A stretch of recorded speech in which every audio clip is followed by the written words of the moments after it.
Good evening, everyone.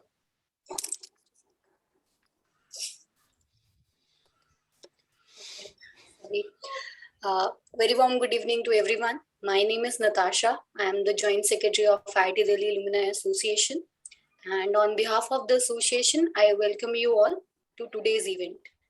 World Teachers' Day was introduced by the United Nations Educational, Scientific and Cultural Organization, UNESCO, in 1994. The theme for this year is Teachers at the Heart of Education Recovery. IIT Delhi Alumni Association is organizing a series of events to celebrate the contribution of IIT Delhi Alumni Faculty, who has been serving across the globe in various academic and research institutes. Starting with this launch event, I would now welcome President IIT Delhi Alumni Association, Mr. Kalpen Shukla, to give the welcome address. Yeah, thanks, Natasha. Very warm welcome, very good evening to all participants. In these days of web sessions, it is customary to say good morning and good afternoon also. I welcome all the participants and attendees across the globe for today's event that is organized on occasion of World Teachers' Day.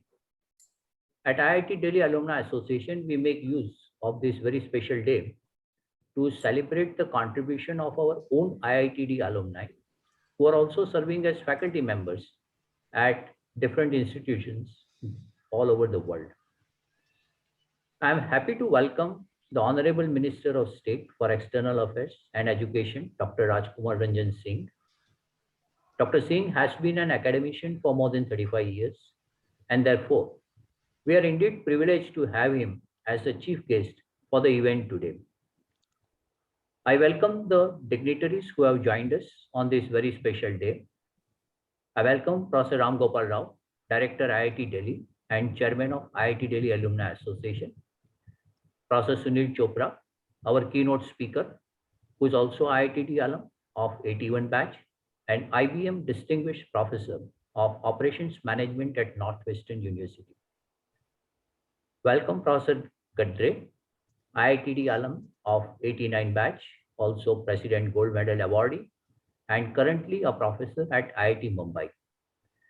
Welcome Dr. Sanjay Gupta, IITD alumnus of 85 batch and Vice Chancellor of World Design University.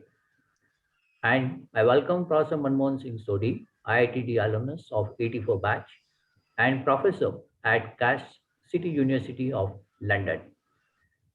This year, for celebration of World Teachers' Day, UNESCO has defined the theme as Teachers at the Heart of Education Recovery.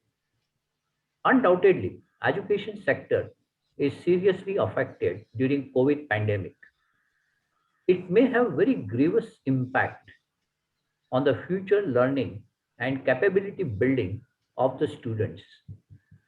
On one hand, there is significant disruption of economic activities, while on the other hand, the skill building and learning of the future generations is equally and seriously affected. One of the recent surveys indicated that nearly half the children in primary education space did not benefit much on learning front in last 18 months. We expect that the secondary education may not be so badly affected, but the students lacked in their education due to various constraints, be it inadequate infrastructure, restrictions on mobility, non-availability of internet or mobile connectivity, and many times just the lack of affordability. Given that education has long-term impact on the future of the economy and of the society, it becomes imperative for the system, and in particular for the teachers, to take corrective measures to mitigate the eventual future stress. We decided to suitably modify this theme to make it more relevant to IITians and their alumni by choosing two different dimensions wherein we believe great opportunity lies ahead for IITs and in particular for IIT Delhi alumni to contribute. So these are teachers to see them as the future leaders, and IITs as faculty-driven innovation hubs.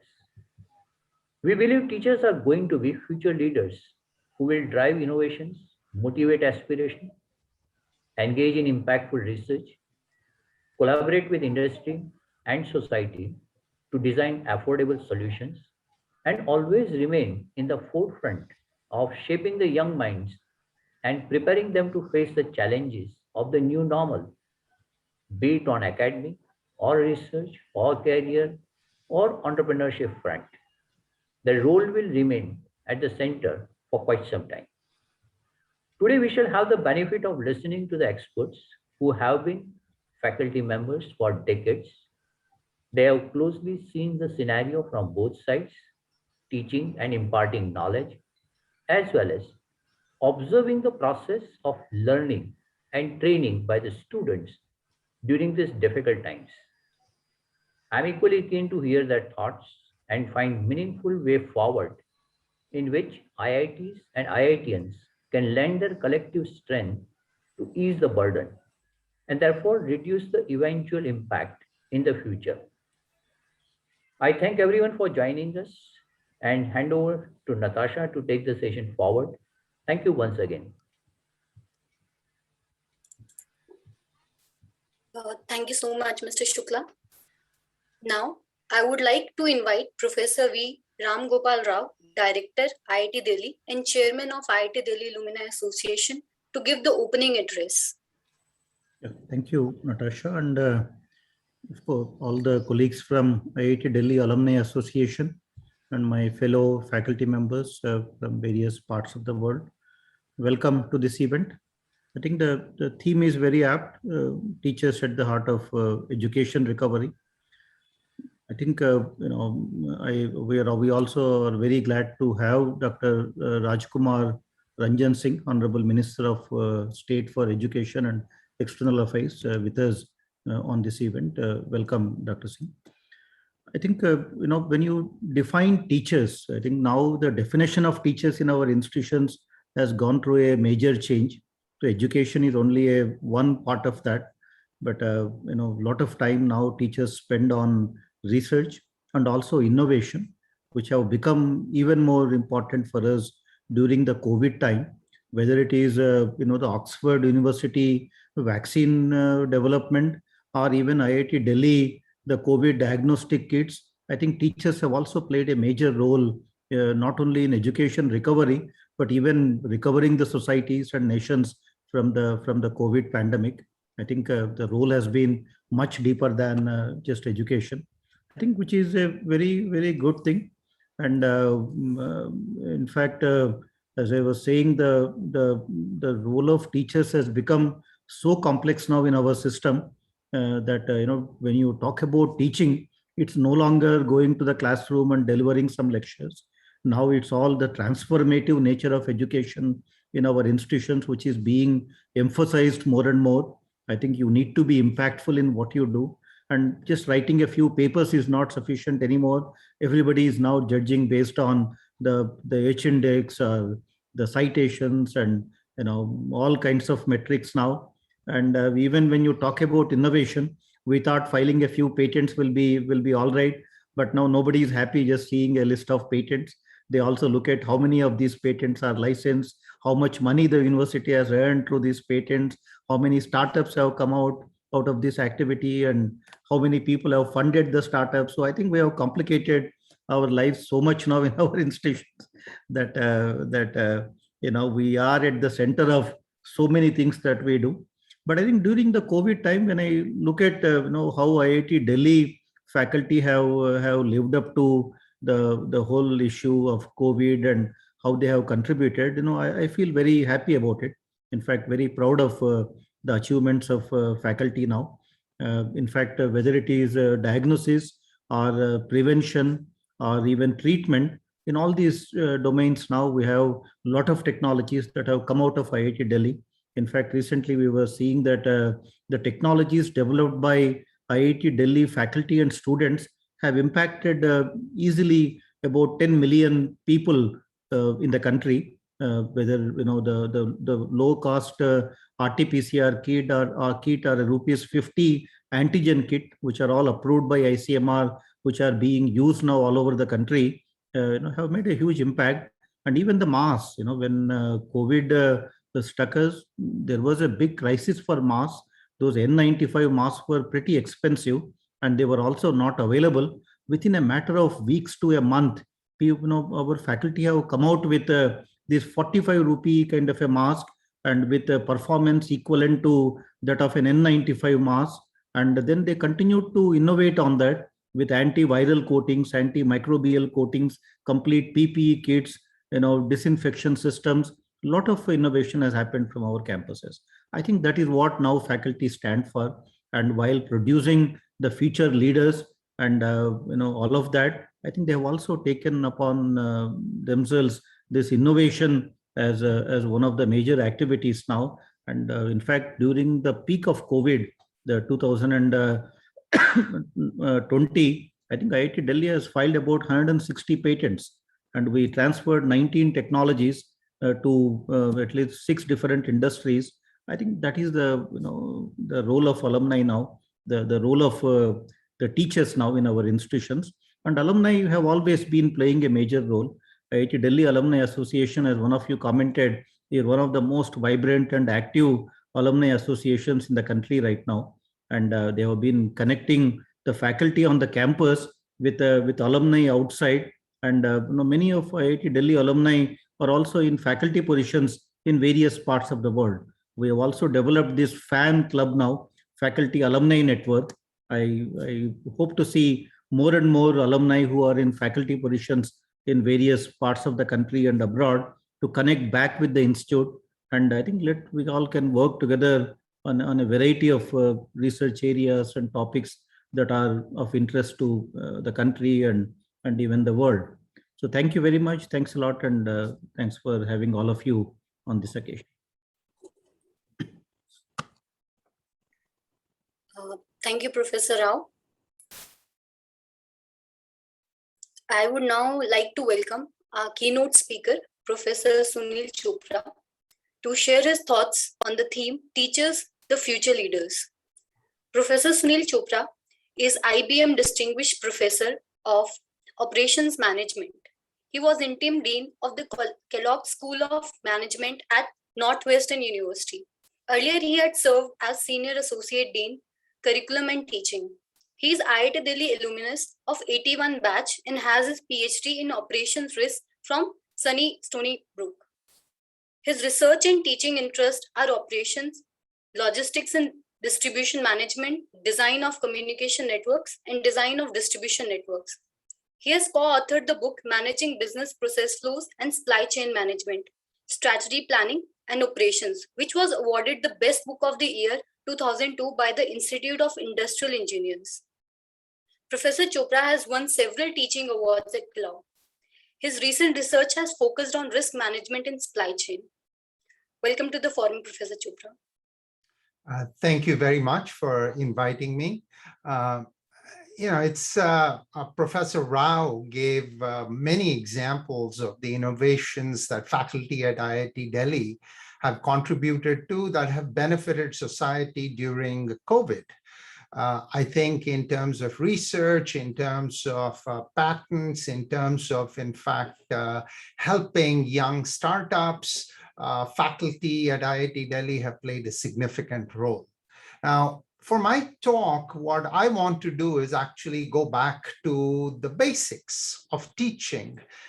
In some sense, if you look at the theme of the UNESCO World Teachers at the heart of education recovery actually points to that a significant failure occurred. And, Mr. Shukla pointed to the details of education failure, particularly as you go down lower. So I think what COVID has done in many fields is really highlighted the significant challenges that we are facing, while simultaneously presenting potential opportunities. And it's really up to us to convert those challenges into opportunities. I am old enough that my career has perhaps been much more traditional than all the young faculty at IIT Delhi who are doing patents, who are doing all kinds of things. I have done nothing but write papers and maybe a couple of books. So, in my case, being a faculty member first meant being very narrow. So I'm focused on a very narrow slice of business. And then hopefully deep, that I cannot say if I'm deep enough, but narrow is certainly there. And so my area of focus for the last 25 years has been supply chain management. So of course, as faculty, what you tend to do is think of the world in no other. There is only one lens I look through. There is only one hammer I have. So no matter what the nail looks like, I hammer it with the same hammer. And, now I'm old enough, my memory is not sharp. So I have to use the most recent version of the hammer. So the most recent version that was actually a collaboration with Manmohan, where we looked at during COVID, there are certain supply chains that really failed miserably. Simultaneously, there were other supply chains that have succeeded in a way that they never did in the past. Well, let's look at the education sector. If you're a primary school student, pretty much anywhere in the world, but particularly if you were from a weaker section of society, COVID has been one of the worst things that has happened to you in your short life. On the other hand, if you were a startup in education technology, COVID has been a boom like nothing. I mean, there's money raining down on you. EdTech companies are getting valued in a way that they never did pre-COVID. So I think right there, it should be very evident that there is something fractured, failed in the education supply chain, right? Now, in a supply chain, what we are simply trying to do is match supply with demand. And, let's look at traditionally how we at Kellogg, and I think people at many other places, have tried to do this in terms of education. So here, the product that we are trying to convey is education. Well, we've tried to do it as follows. We tell the students, you have to show up at a specific place, my classroom, which for this term happens to be, 11:20. At a specific time. You better show up between 10:30 and noon. And then I will give you education. That is like Hindustan Lever saying, if you want to buy Lux, you show up at our factory there. You show up between 10 and 12, and we will give you Lux. And then somebody else saying, oh, no, if you want Lifebuoy, then you show up at the other place. Can you imagine? Even when I try to present it that way, you'd say, but you're just being stupid, right? But think about it. That is how we conveyed education.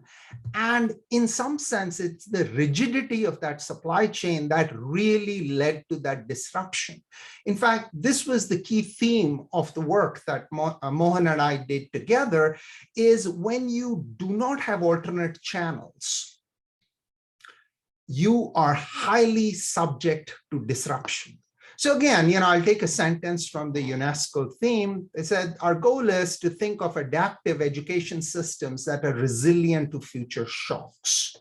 Now, when things are to be made adaptive and resilient, typically costs tend to go up. So I think our challenge is to design education systems that are adaptive and resilient while simultaneously enhancing access for everybody. And my feeling is, so, I'm going to try to present to you a way of thinking about it. I don't have an answer, but I'm going to try to present to you a way of thinking about it. I think that has the potential to help in two ways. It certainly has the potential to help in areas like elementary and high school education. But I think a more important area that we need to focus on, particularly in a place like IIT Delhi, is the creation of future faculty. That is one of the most significant constraints that we need to work towards, right? So if you look at how we were forced to deliver education during COVID, I'll just speak from Kellogg experience. We did it in the following ways. Some of our classes went completely remote. Like I'm doing now, I'm sitting in the basement of my house actually, and giving you this talk. I've given many classes, including executive education, in this manner. Now, there have been many advantages to that. I just ran a 1-week executive education program about 3 weeks ago, and I had participants from all over the world that were able to join. That type of access would have been much more challenging if everybody had to fly into Evanston, Illinois, and then attend a 1-week program, right? So that's one way that we approach things. Second, we developed what I will call, inventory in advance. I'm trying to use a supply chain term. It's basically asynchronous content. What is asynchronous content? Well, look, we've always had asynchronous content. What was the form of the asynchronous content? Is a book. Asynchronous content is nothing but something that is created in advance of consumption. That's all that it is, right? And in the past, the only form that it took was books or notes. When I was a student, it was a physical product. The third way that we did teach in reduced capacities, but for example, here being masked, we are back to doing it is in person. I'm in the classroom, my students are in the classroom. And I think the real opportunity is, can we come up with a portfolio of these channels? Can we use this effectively to serve different types of audiences, right? A key to this will be to develop what I will call, so let me be upfront, right? I think there is a real opportunity here. This real opportunity requires two important things. First, Professor Rao spoke about how much harder it is to be a faculty member. What I'm proposing might make it even harder to become a faculty member. So we need to recognize that, and we will need to support the faculty members. Second, we will need to develop what I will call commons, shared resources. So let me give you an example of a commons that, all of us, particularly those of us who graduated in the 70s and 80s from IIT Delhi will remember. Where did we go to get books? Used to go to Nai Sadak. Well, what was Nai Sadak? Nai Sadak was this collection of, I don't even know how many little book retailers, but they did not each function as a little book retailer. They functioned as a commons. They functioned as a shared resource, because I knew I could go to one of them with my list, no matter whether the person had the book or not. I would get the books I wanted, right? I was sure Nai Sadak would satisfy all my needs. Now notice, this was a commons that just naturally got created. The various traders realized the value of being together because a lot of demand would get attracted to them. I think when it comes to education, these commons do not naturally get created. Let me take one example in the creation of faculty, PhD classes. Right now, that is one of the biggest challenges for every institution. And let's ask ourselves, why is that a challenge? That is a challenge for one simple reason.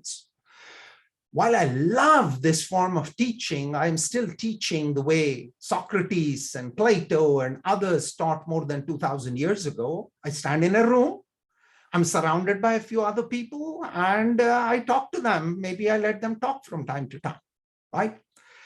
Now, as a result, what ends up happening is a significant requirement of replication of resources. IIT Delhi has to create the same courses that IIT Mumbai creates, which has to create the same courses that IIT Chennai creates. There is absolutely no reason why this should be the case, right? Look at all the people represented in this session today. We are from a variety of places, right? And we are working together, and there are, I'm sure, alums who are from different places participating. Now, if we were to create a commons, what do I mean by commons? Now, this would require coordination. It can't be that IIT Delhi and IIT Mumbai and IIT Chennai do their own thing. Because then we have to think, okay, what is the portfolio of classes we need to make available to everybody? What is it that each of us actually needs to replicate? And what is it which we can in fact share? Now, I just took the IITs, but why does this need to be restricted to IITs? Why do I call this a commons? In some sense, it requires a technology investment, but I think that's the easier part of it. But what it really requires is an organizational investment, right? It requires a social investment. It requires us to think that way. This becomes particularly relevant with the two new channels that have been introduced, asynchronous and live remote, right? You can see, this is an example of sharing live remote. Sharing asynchronous becomes at the same time easier, but more challenging. Easier because if, for example, Professor Gadri's lecture is recorded, all of us could potentially watch it. More challenging, and this is the part which has to be managed from a policy and social perspective. When you go that route, there is the danger of a winner-take-all market. You cannot just leave it to the market. Look at what happened with music. Look at what happened with acting. Right? Musicians were all reasonably well rewarded till recording started. The moment recording started, there is, I want to listen to the best musician who plays the sitar.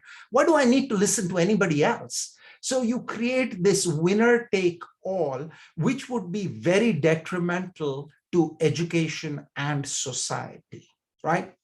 Now, we also need to recognize that what I'm talking about really creates a huge challenge for a teacher, because it's challenging enough to design a course which you're going to teach to 50, 60, 70 people who are in class. It is super challenging to design a course where I'm going to use a portfolio of in-person, which will be me, live remote, which may or may not be me, which could be Professor Manmohan Sodhi, who's sitting in London, and asynchronous content, which could be created by Dr. Gupta a year ago, right? This creates much more of a challenge. So, one of the best parts of being a faculty member is you get paid to think and you get paid to talk about what you thought. Then, there are other smart people who are supposed to act on it. And then as a teacher, you can say, when somebody succeeds, I taught that person as though I deserve some credit. So in true faculty member form, I'm just going to leave the questions and challenges with the much smarter people who are hopefully listening and certainly who are on the panel. And I want to wrap it up with, if you think about COVID, I think it's been a period of immense challenge, but it is also a period of immense opportunity. I think the key to making this opportunity widely available, beneficial to a large set of people, efficient. So it's not like you're spending a ton of money unnecessarily, while also being resilient, is the creation of suitable commons. What will these commons require? These commons will require the creation and sharing of education in a much more effective way. We've always done that, right? That's what books, we get books from Plato, right? What is that? That was asynchronous content that Plato created more than 2,000 years ago that we still use.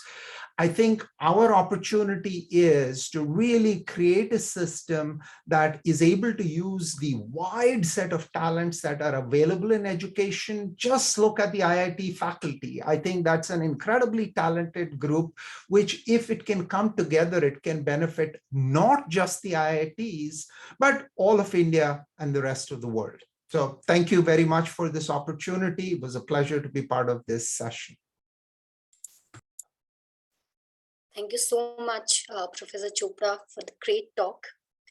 Now, with a great pleasure, I would like to welcome our chief guest, Dr. Rajkumar Ranjan Singh, Honorable Minister of State for External Affairs and Education, Government of India.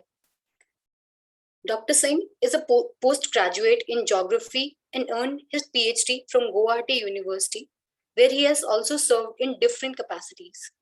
He also served as director in charge of the UGC Academic Staff College and College Development Director of the Manipur University till 2012. He has published 8 books and made numerous contributions to various national and international journals and publications. Dr. Singh has actively participated as a member to the parliamentary committees on Central Council of Health and Family Welfare, Standing Committee for Science and Technology, Environment and Forest and Climate Change, and Committee for Development of Northeastern Region and Parliamentary Rules Committee. I welcome to the forum, Dr. Singh. A very good evening to all participants across the globe. I express my greeting to fellow dignitaries, Professor Gopal Ji, Director IIT Delhi, Professor Sunil Chopra Ji, Professor Vikram Gadri, Dr. Sanjay Gupta, and Professor Manmohan Sudhi, and other friends. Also, my sincere compliment to IIT Delhi Alumni Association for organizing this event and creating a platform that allows for some thought-provoking sessions. It gives me immense pleasure to address some of the brightest minds serving the entire humanity through their value creation and value addition. This e-conclave has attained much relevance on the occasion of World Teachers' Day, and the UNESCO has very appropriately identified the theme of this year as Teachers at the Heart of Education Recovery. This pandemic period has also shown our remarkable resilience, by which the entire nation rose to the occasion, and through series of interventions, we could manage with less hurt and less damage so far, despite the size of our populations. Every section of the society played its role, and teachers were no exception in making sterling effort. Without doubt, our educators prove what can be conceived and can be achieved. The pandemic threw us all into unexpected chaos, and all of us were simultaneously tested in resilience and adaptability. Teachers and educators were compelled to reimagine and reinvent human interactions overnight by pedagogical adaptation to compensate for the suddenly defunct in-person model of education. Admittedly, the pandemic has severely affected the learning of students who came from disadvantaged strata of the society. In these circumstances, theme of this year, Teachers at the Heart of Education Recovery, assumes great relevance and excellence to be accepted by the teaching community. Disruption often creates trauma, anxiety, and unfortunately even chaos for learners as well as teachers. So far, our educators and tutors have taken it in their stride and are tirelessly working to overcome the challenges of fragmentation in education. Naturally, there is great expectation of the society from the institutions like IITs to design technical solutions, rework curriculum, and pedagogical alternatives that facilitate learning in this radically different environment. I would therefore like to touch upon some of the aspects that must be looked at as we steer this ship towards through the stormy times. At our own level, each of us is required to work on mitigations and preventive and proactive measures to bridge the gap in our existing educational framework. In these circumstances, start of implementation of the National Education Policy 2020 recently brought out by the Government of India is likely to be a great facilitator. The digital education solution have become available, but the challenge before the nation is of ensuring access of digital solutions also to poor and deprived students. The teachers need to support such students in as many ways as possible.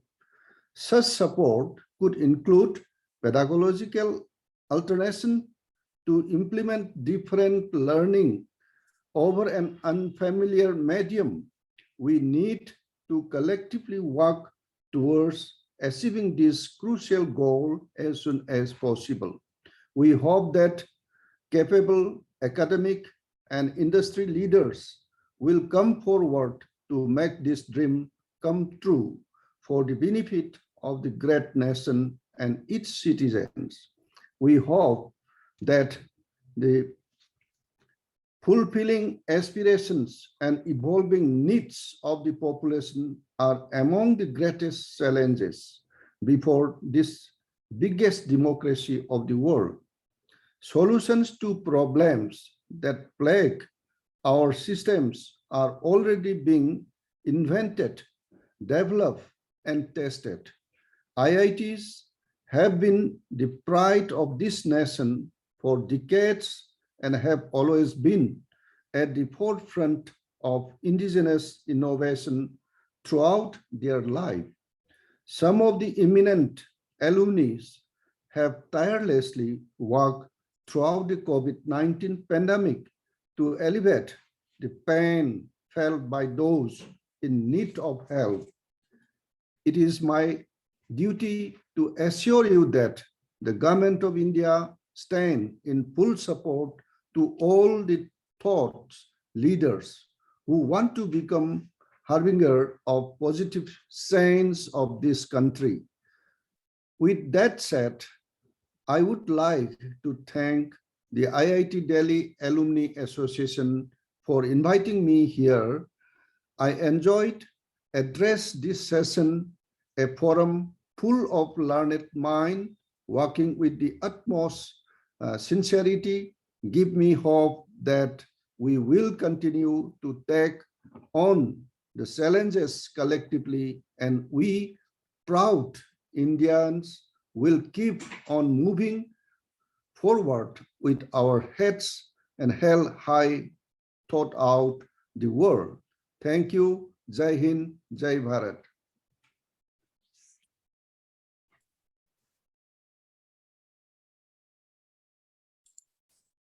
Thank you so much for your kind words and time, Dr. Ranjan Singh. To begin with the discussion now on the topic, IITs as faculty-driven innovation hubs, I would like to invite our first speaker, Professor Vikram Gadri. Yeah. Professor Vikram Gadri, just a little introduction, sir. Professor Vikram Gadri is BTech Electrical Engineering from IIT Delhi, and he was awarded the President's Gold Medal in 1989. He completed his PhD in 1994 from IIT Delhi. His research interests are in areas of communication and signal processing, with emphasis on multi-resolution and multi-rate signal processing, especially wavelets and filter blanks, theory and applications. He has served as external member of the Academic Council of IIT Indore, Vishwakarma Institute of Technology Pune, Tata Institute for Fundamental Research, and many more institutes. He was appointed as member IIT Council by the Honorable President of India in recognition of the contributions to technical education in the country. He is Associate Editor of the Journal of the Institute of Engineers, India, and earlier was Associate Editor, Sadhana, Journal of Indian Academy of Science.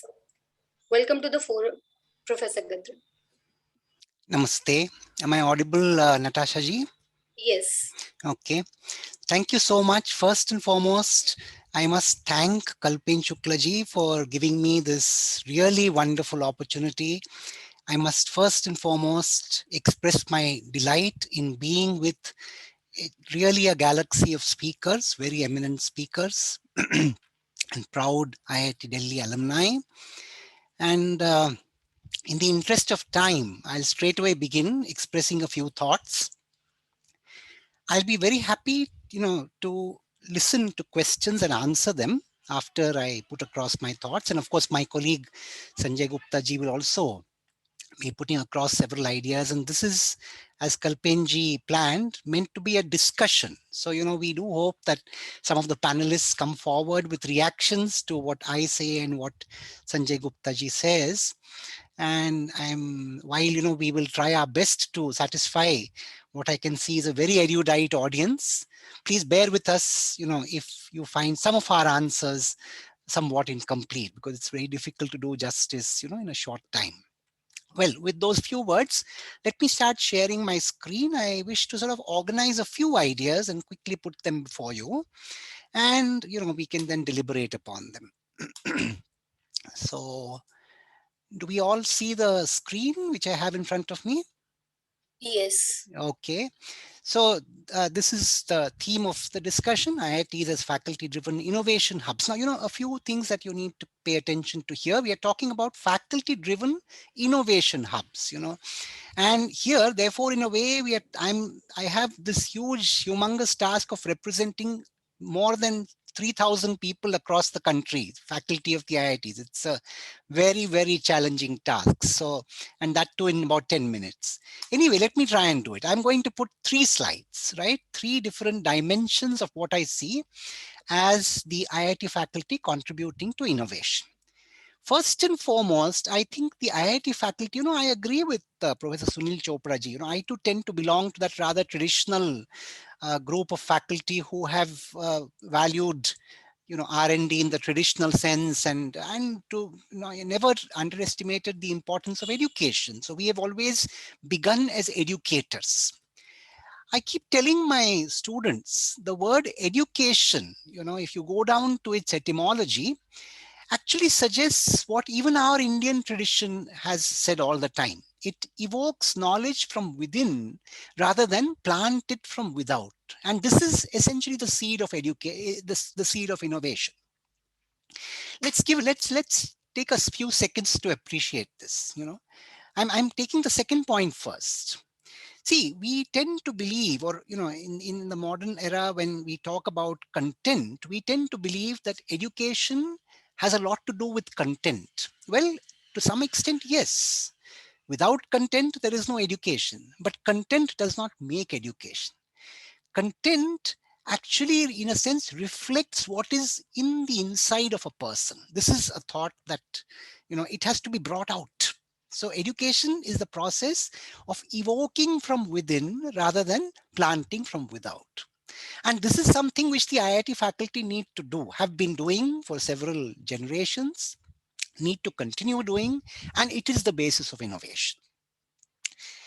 Now, let me take the first point here.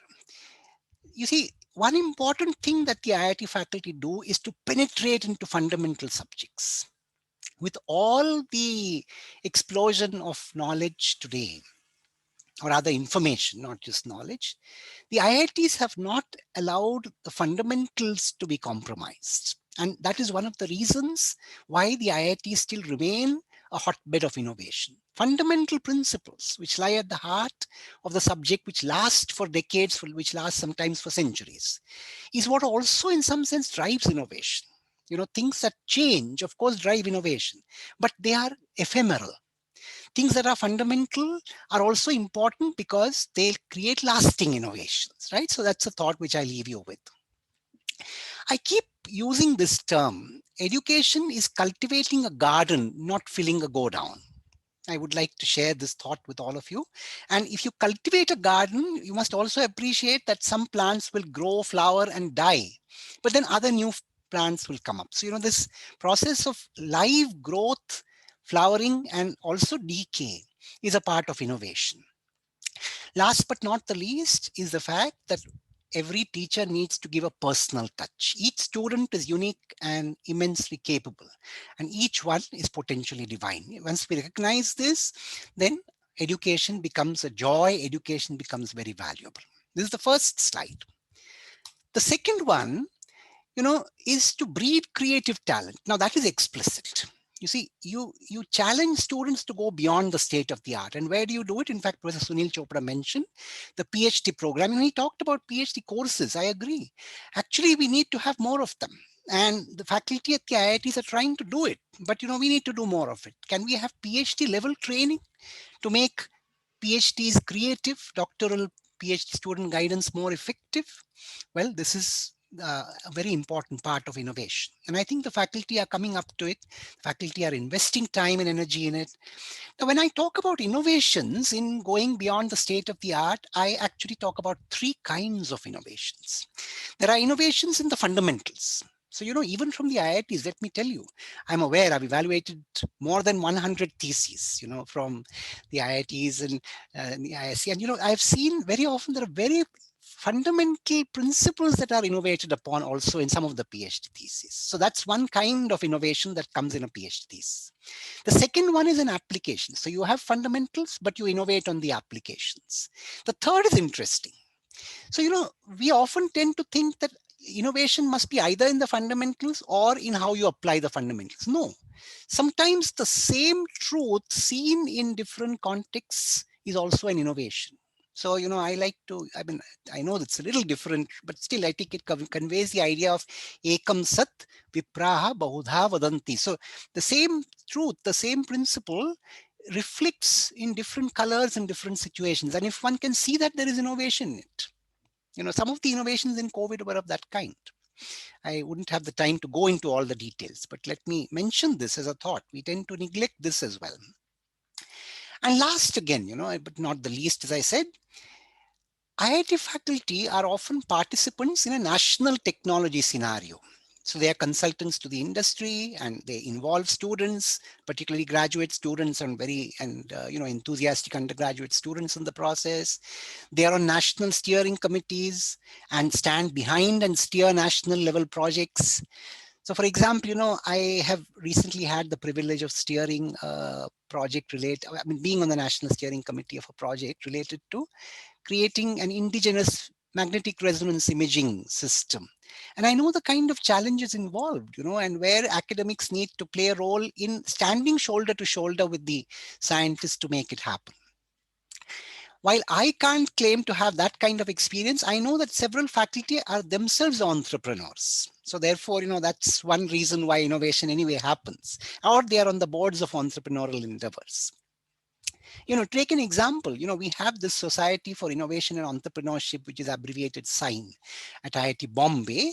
And there are equivalent, bodies at IIT Delhi and similarly many of the IITs. And these kind of bodies are really very systematic efforts at building entrepreneurial endeavors. I wish to conclude my part of the talk or rather presentation by saying a little bit about I have also visited several of what are called the Technical Education Quality Improvement Program institutions, TechQuip institutions. So TechQuip is an abbreviation. TechQuip actually is a program which has been jointly undertaken by our Honorable Ministry of Education, erstwhile MHRD, together with the World Bank. And there have been 3 phases. And the IITs have been involved in what is called knowledge incubation under TechQuip. So essentially trying to build up TechQuip institutions by interventions. I have been closely associated with that at IIT Bombay. Now, I have seen how in the second and third phase, there has been a huge effort in TechQuip institutions to encourage entrepreneurship within. So whether it's the faculty or capable students who come forward and innovate, TechQuip has made it happen. So, this is to the credit of our Ministry of Education, the World Bank, and all the faculty and students of TechQuip institutions, behind whom, of course, IIT faculty also stand in some direct or indirect way. Many of our IIT PhD students have gone and joined as faculty in TechQuip institutions. So, they drive it. So in a sense, the IIT faculty have an indirect presence in some of the TechQuip institutions. So, it's also a question of letting other institutions grow and working with them to grow that helps build innovation. Now, I do realize that we have a severe time constraint, and I would love to hear questions and respond to them. But now I must hand over the podium to Professor Sanjay Gupta ji, whom I'm keenly waiting to hear. Thank you so much for listening to me, and I do hope that many of you will come up with questions which we can deliberate upon. Thank you.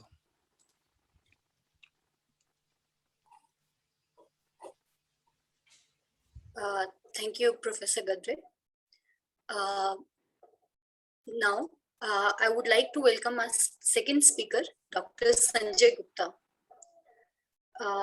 Professor Sanjay Gupta is currently Vice Chancellor of the World University of Design, Sonipat. He is an alumnus of IIT Delhi and IIM Ahmedabad. He has had a distinguished academic career of more than 3 decades, which includes stints in IIT, NIFT, and Bharti Group. His most significant contribution has been in establishing design as a mainstream field of study and career choice in India. He has led the movement of design into university education when he founded the World University of Design, the first design-focused university in India offering art, architecture, and design program under the same roof. The university is now a reference point for a score of universities across India introducing design in their course offerings. Welcome to the forum, Dr. Gupta. Thank you, Natasha, and very warm greetings to my fellow speakers and others on the dais. It's a pleasure to be here. I think the topic of this was very interesting to me. I did my bachelor's in 85 and I stayed back on campus to do my doctorate and then postdoctorate. So I was on campus for a long time. I went away for a bit of time and then again came back when my wife joined as a faculty in IIT Delhi. So I think for a large part of my life, I have spent on the campus of IIT. So even though I was not part of the system, I have been sort of semi-connected part of the system. So when I was just thinking about it, my mind sort of went back when I was a student. And, I was doing my summer training in one of the mills. And along with me, where there were 2 of us there was some other group of people who had come from other regional colleges. So I somehow remembered this because there was a very distinct difference in which we approached the 2 groups approached it.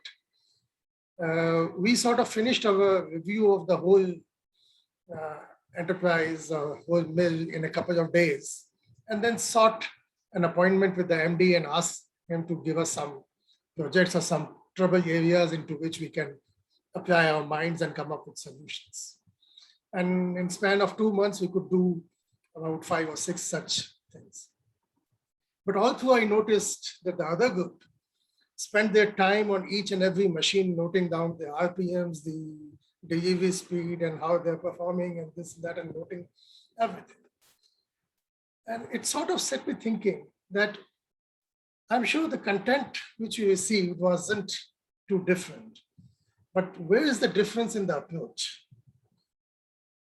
And that difference is what I think set IITs apart, because even though I come to the faculty and later, but what I'm thinking is that the whole ecosystem at IITs kind of give you a freedom of thinking and independence to come up with new ideas, to go further than what is already there, to seek out something new, add value.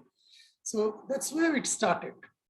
in recent times, if I were to look at IITs, I think, and taking startups as a sort of a measure of innovation, which for lack of anything better, I think IIT Delhi has more or less about 600 startups, and all IITs taken, 5 IITs taken together, maybe about 3,000. So the startups have been in plenty, and the amount of money they have managed to raise have been in plenty. But if you look at all these startups and examine that, has any one of them been faculty driven?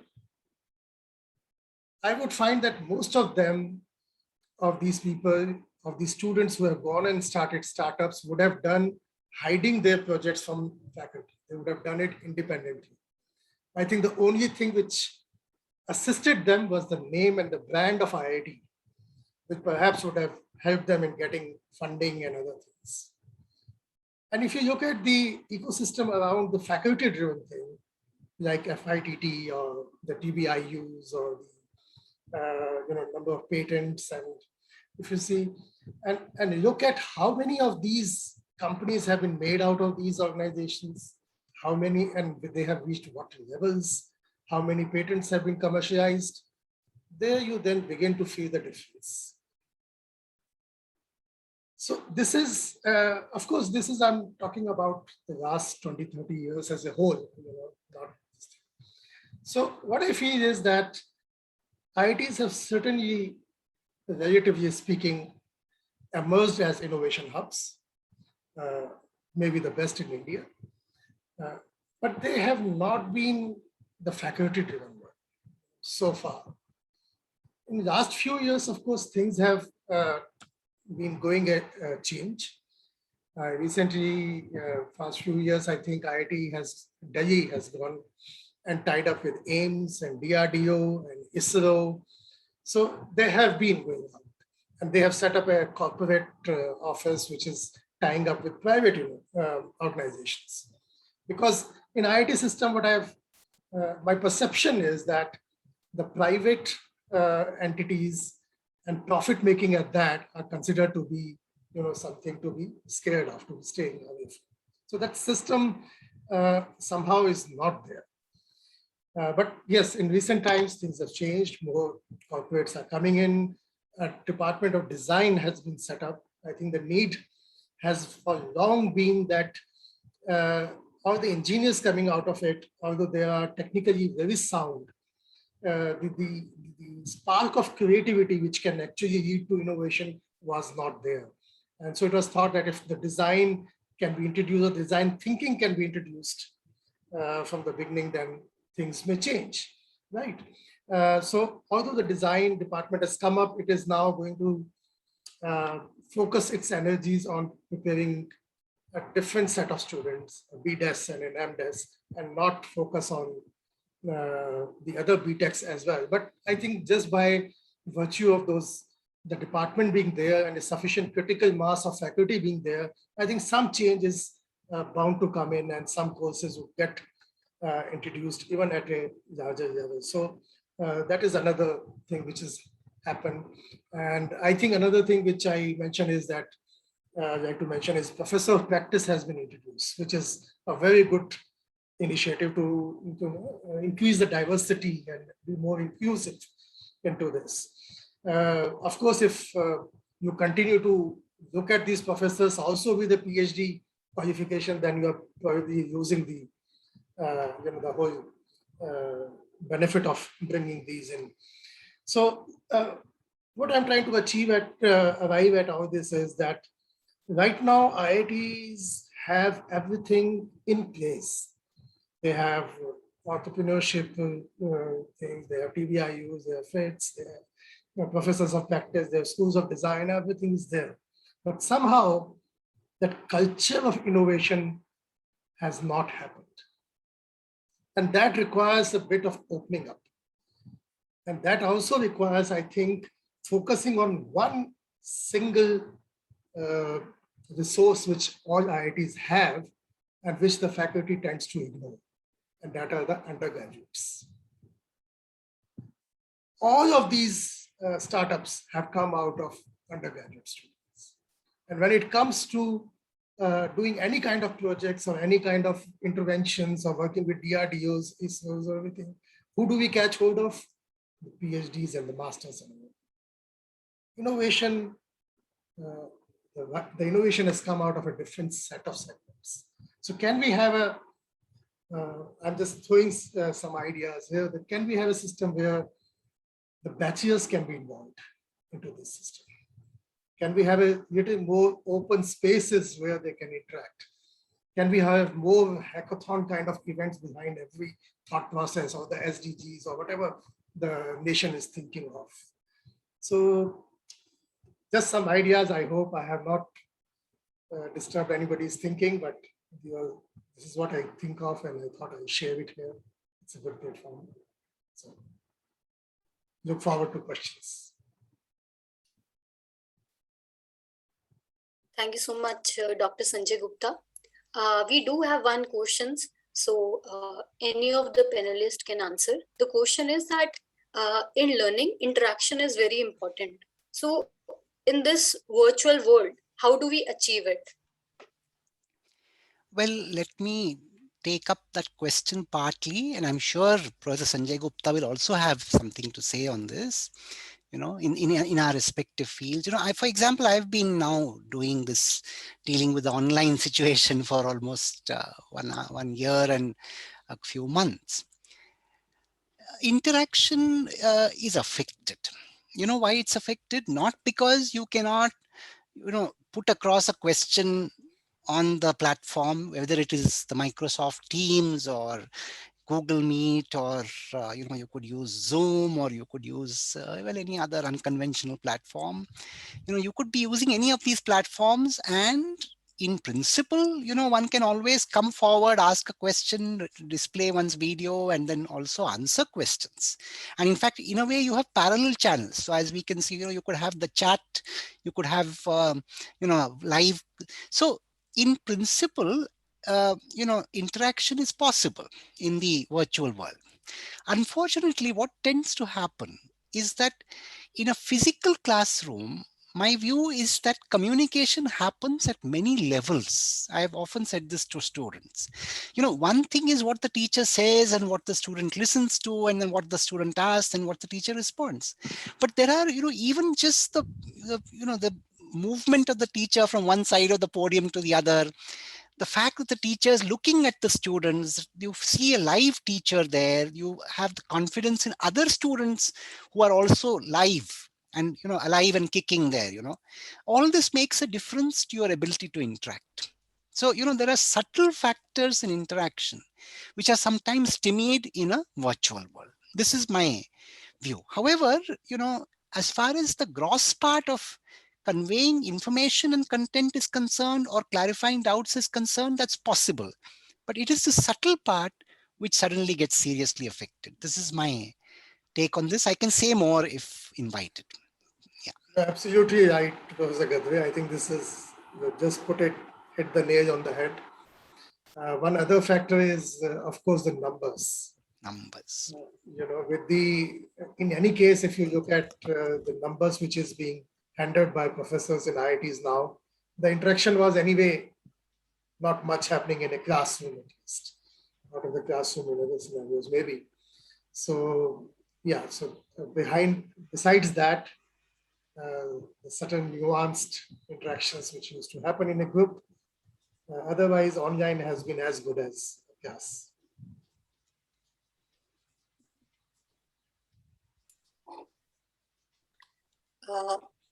Thank you for sharing your thoughts on it.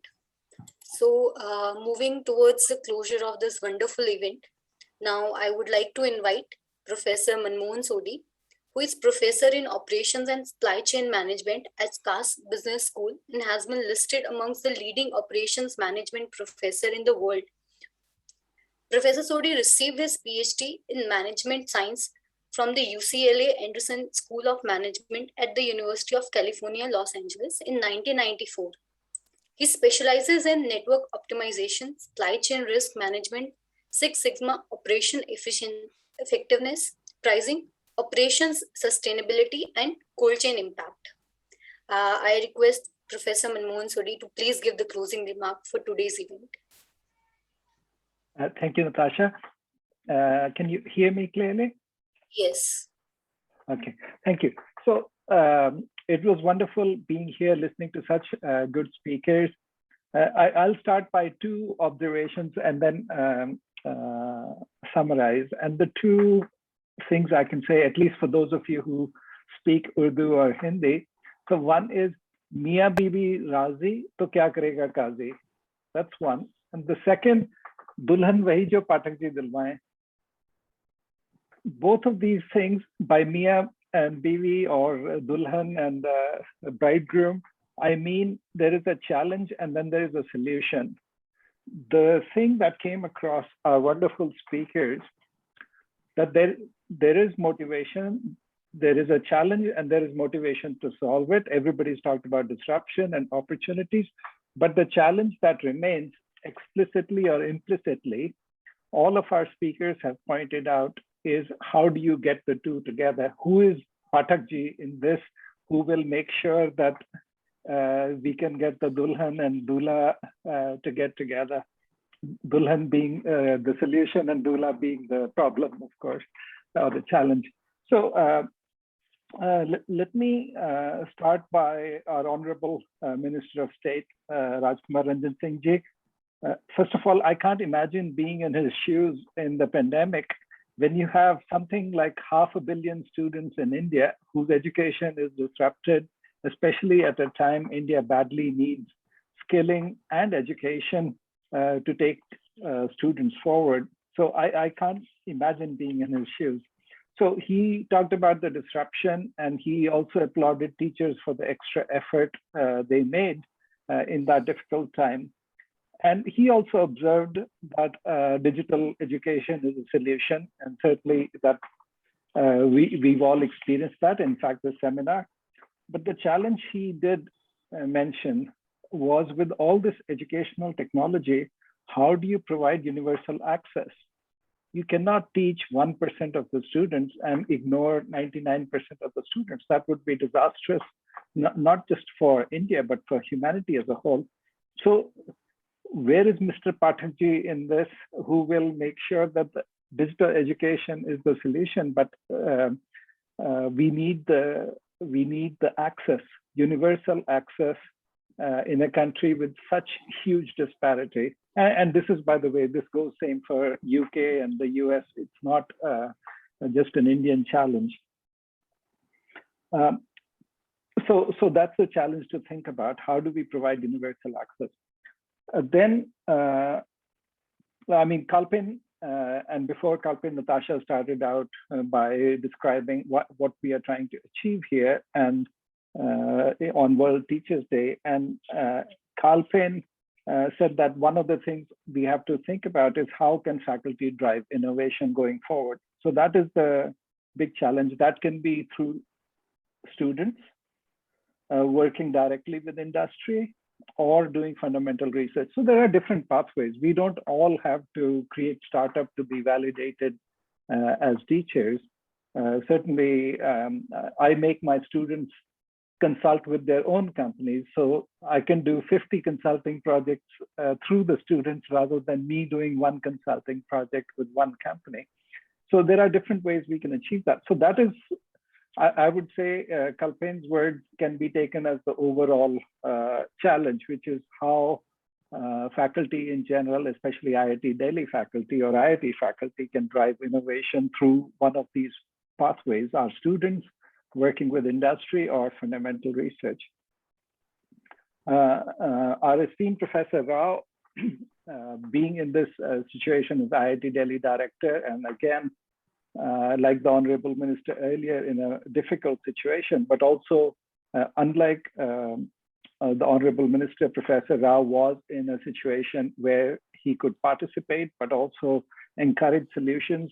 He talked about how IIT Delhi faculty met with the challenges through patents, through innovations on masks and PCRT tests, and that too in a way, addressing the universal access question by making sure these are extremely low priced 50 rupee kits and 60 rupee kits, which can be given for free to the very poorest, but also affordable to most of the people.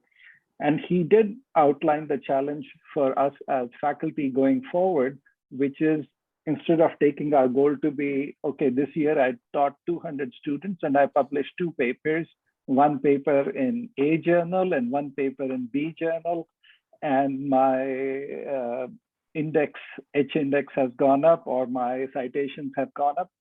Instead of that, the challenge is becoming much bigger. And this is going back to the pathways Kalpen had mentioned earlier about creating innovation through students directly with industry and through fundamental research. So just one is may not be enough. If everybody just did fundamental research, that might not be enough to have what Professor Rao called as the transformative role of teachers in society. And actually, one of the things he gave to me in terms of challenge is how do you measure the contribution of, say, IIT Delhi to the country or to the world? How do you measure contribution? That contribution is the net result of innovation or teaching or whatever. I mean, creating IIT Delhi would have been an innovation too. So given IIT, how do you measure contribution to the country? Supposing tomorrow the government says, okay, we put in X amount of thousands of crores into IIT Delhi over the past so many years, what have you given back to us? What would be the answer? I think and this question or challenge applies to any educational institution. How do you measure contribution? Because that's the net result of innovation. Innovation without contribution would be meaningless. Coming to the keynote speaker, my co-author and our esteemed professor, Sunil Chopra from Northwestern. Like me, he's a supply chain person, so I could understand completely what he was saying. You look at the whole world as if it were supply chains.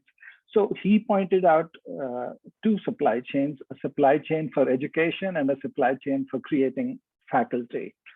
Now, in supply chain, we always talk about the right product at the right place at the right time. I mean, that's the whole point of supply chain management. So what he did, he took this and applied it to the 2 supply chain educations. So a right product is not obviously to be compromised. Later on, Professor Gadri also talked about what this right product might be.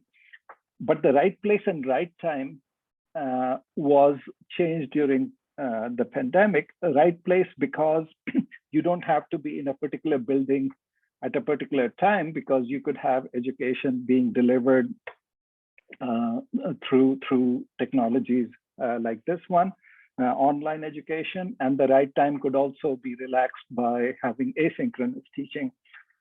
So that was one solution. And in terms of the supply chain for faculty, now faculty, you're not going to create many. So these are supply chains. Imagine having lots of supply chains which produce 1 item a year or 2 items a year. When I was a student at UCLA, only 1 student was admitted every year into the PhD program. So that 1 student means that these are many supply chains with very little product in them. So to make those supply chains successful, they must have shared resources. You're not going to create a completely new warehouse for 1 product and then 1 truck carrying that 1 product and factories working on 1 product. So the factories and warehouses and trucks must be shared. So he talked about shared resources across such things. So the challenge there to IITs, and not just IIT Delhi, and maybe not just IITs, but other educational institutions too. How do you create commons? Commons is actually an idea from old English villages where a particular part of the village was common to all villagers. You could take your cattle and they could have it. Boston still has Boston Commons, those of you from the US. So this idea of old English villages, of commons, is best for everybody. Everybody can use it. Not everybody can have their own field to take care of their cows and sheep or whatever, but the commons helps everybody and the whole village prospers. So if all IITs have to prosper, and in fact, all educational institutions in India have to prosper on the PhD supply chain, on the supply chain for creating faculty, then the challenge is, how do you create such commons? Because there the commons is the Pathakji to make these supply chains for future faculty. Professor Gadri presented many things from his IIT Bombay experience about how the faculty can meet the challenge, all these challenges. So one thing which really struck me, he said, cultivate a garden and don't fill a go down. Of course, being a supply chain person, I'd rather fill a go down, but when we are talking about learning, actually, when I joined my school here, one of the things a faculty member told me is that normally as faculty, we think of teaching, but actually we should think about learning, because learning, the perspective is not what I taught, but what the student learned. And that's all that matters, right? And not what I taught. I could teach lots of things, but at the end of the day is what the student took away from it and did something with that knowledge. So this idea of cultivating a garden rather than filling a go down is quite important. How do we, when we talk about innovation, and especially if the innovation has to come through what Kalpin said about through the students will then innovate. Then we have to think about how are we cultivating that garden. And later, of course, Professor Gupta also mentioned that in these students cultivating these startups, maybe the faculty are not really a part of that, at least in the past, weren't really part of that cultivating the garden. The second thing Professor Gadri said, which I found quite eye-opening, was the idea that innovation, of course, is innovation on fundamentals, the new sciences, new ways of dealing with viruses and so on. Also, so fundamentals and also application. But he also said that there's the idea of applying the concept in different contexts. This really struck me because when I think about really big innovations that have taken place, it's about taking something from one context and moving it to another. And maybe it's an idea from mechanical engineering and I take it into sports. So how do we, at least as faculty, we tend to be narrow. Sunil Chopra talked about how we are narrow. In fact, the narrower we are, the more successful in terms of publications. Many universities will give you tenure only if you're in the top 5 or so of any field. And of course, to be top 5, it's good if there are only 5 people in that field. You keep making it narrower and narrower, then you will be in the top 5, right? Because there'll be 5 people left. And there are always these jokes about left nostril and right nostril doctors being different. So what Professor Gadri was talking about is moving from that concept. Maybe you could take the left nostril knowledge and apply it to the right nostril knowledge, or maybe do something totally different, new ventilation systems. So the concept, but in different, I found that quite amazing. Third thing he also talked about where faculty can play a role, not just in India, but any other country, is influencing national policy on technology. This is becoming quite big. If I see how, for example, China operates, the faculty do play a role. I visited there and many of the senior people in companies tend to be ex-professors. So they are familiar with academic concepts, and then they can also work with the government and say, okay, this size factory has never been done before, but yes, it's possible. The same physical principles apply and we can make it.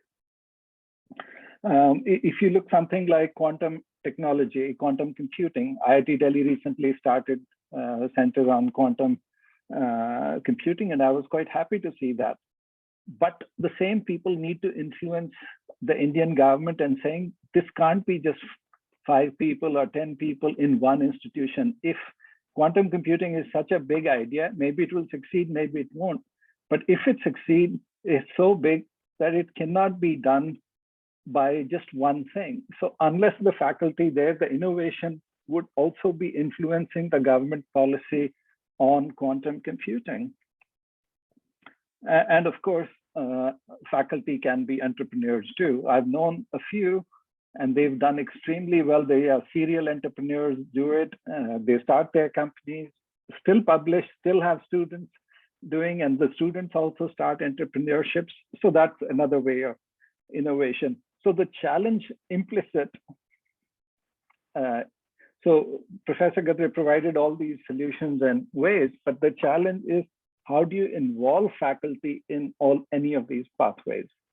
So where will we get Pathakji to come and say, okay, these are the 4 dulhans and we need 4 dulhas for meeting, for doing innovation along these 4 ways.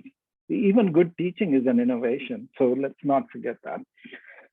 Then Dr. Gupta from University of Design, he talked about how students have done startups, but faculty have not, at least still recently, faculty have not been involved with those startups. Meaning, it's not, I shouldn't be so crass and say the startups happened despite the faculty, but it was just that the students, certainly the good education happened. And Dr. Gupta did talk about IIT Delhi.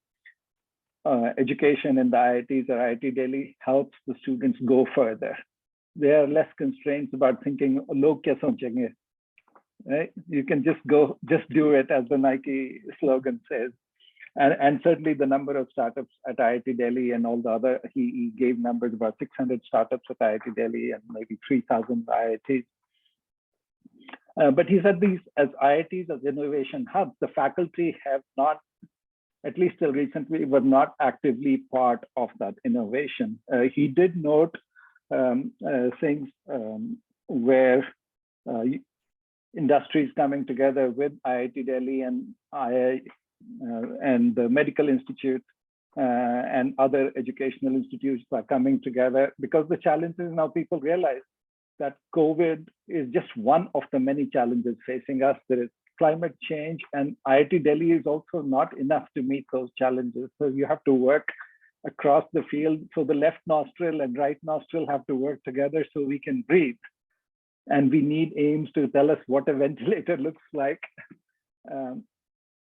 So the challenge, though, he put in front of us was, how do you create a culture of innovation? You can do all of the things, and in fact, many of these ideas have been spoken about before, but the challenge is, how do you create a culture of innovation?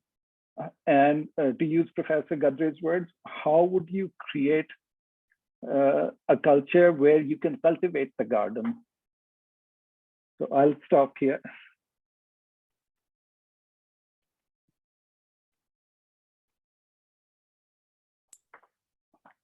Thank you so much, Professor Sodhi, for great remarks. Now, closing today's event, I would request Rakesh Bansal, the Secretary of IIT Delhi Alumni Association, to give the vote of thanks. Thank you, Natasha. Before we draw the session to a close, I would like to extend a very, very heartfelt thank you to all the speakers who have come here, despite their very, very busy schedules, I'm sure, and people have, how they have adjusted their timing for us across the globe. First of all, a big thank you to Honorable Minister Dr. Rajkumar Ranjan Singh. As Kalpin mentioned, despite the visit of the Vice President of India to his state, he found time. And at one time, we were wondering that he would be probably giving only a recorded message, but he found time to personally come and give his message to us, which was a great gesture. Professor Gopal Rao, our director and chairman of the association, he has always been there for us, and providing his encouragement through words as well as action. And thank you so much, sir, and sharing your thoughts. All our panelists, speakers, Professor Sunil Chopra, Professor Vikram Gadri, Dr. Sanjay Gupta, for sharing the thoughts and responding to the question of the audience.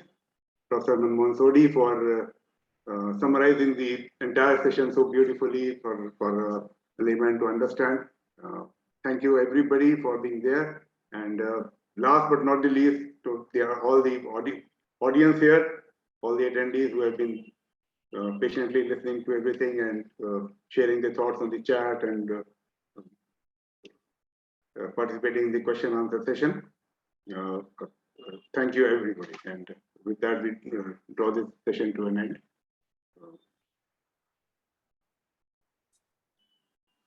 Thank you everyone for joining. With the closing remarks and vote of thanks, now we'll be ending the meeting. Thank you and have a great rest of your day. Bye-bye.